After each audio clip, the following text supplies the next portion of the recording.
comparison not only steals our joy, but it steals our paychecks as well.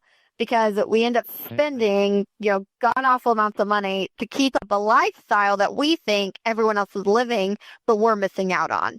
Because that lifestyle is what we're seeing on social media. And just like you said, I mean, like Instagram, Facebook, Twitter, it's the new cars, it's the Christmas gifts, it's the vacations, it's the first class airline seats. I mean, whatever it is, it's like, it's constantly, it's everyone's highlight reel. And so if you are gauging your life via social media and you're like, okay, well, this is what this person is doing all the time. Their life looks amazing all the time. The filters they're using makes everything even more beautiful. I mean, like the whole bit. And what we have to understand is like, that's not reality. That's not the entire picture.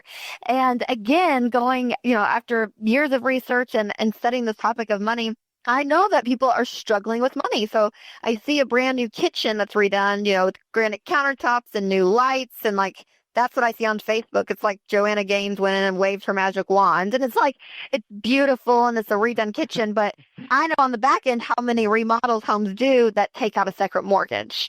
And so I've just had to look and say, okay, it's not all reality. We don't really know what's going on behind that picture. And so that's what people have to focus on. Because if you try to make your life as great as someone else's on social media, it's never going to happen. Comparison is a battle no one's ever going to win. And it's true. And so we have to remove ourselves from that perspective to say, hey, I want to focus on my life, put the blinders on and say, what's best for me and my family? What are things we want to do? What are things we value? And how do we use our money as a tool to get us there? To be able to be content in life, you're going to be able to win financially so much faster than when you're discontent. And so finding that contentment is kind of your level playing field. And you're never going to be content if you're comparing your life to someone else's constantly. So I say, the action point on that is gratitude.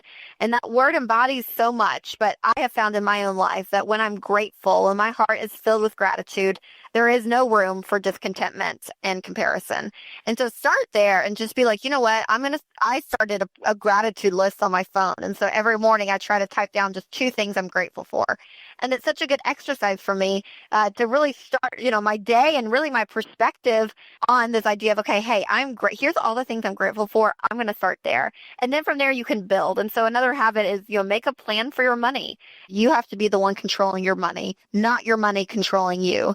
And so a plan for your money, really a budget is what that is. We can call that the B word because no one likes that word, right. But it's a tool to help you get through the month, to be able to make sure all your necessities are covered and to plan out, hey, here's what I want to do for fun, but you're doing it with a plan, which sounds boring, but really what it does is a budget, it doesn't limit your freedom. A budget gives you freedom. A budget really gives you permission to spend. And so putting that habit in your life really will jumpstart you, I believe, to gaining control back with your money. When you're in debt and the bank is basically controlling your life financially speaking, car loans, credit cards, student loans, it's just this constant, the lender is there. You don't have many options in life. And so when you don't have choices, you don't have options, anything that seems gratifying or satisfying in the moment, you gravitate towards. And it's like, oh my gosh, I want that new TV or I want that. You find yourself a little bit more under the desperation column, I would say, because financially you are when you're living paycheck to paycheck because of debt. And so when debt's freed up and suddenly you don't owe anyone anything, you suddenly become less impressed with everyone else around you in a sense. And because you have the option, you have money piled up in the bank and you can say, I don't really need that. You're able to make choices and make decisions more with clarity versus being all fogged by the stress and the burden really of debt.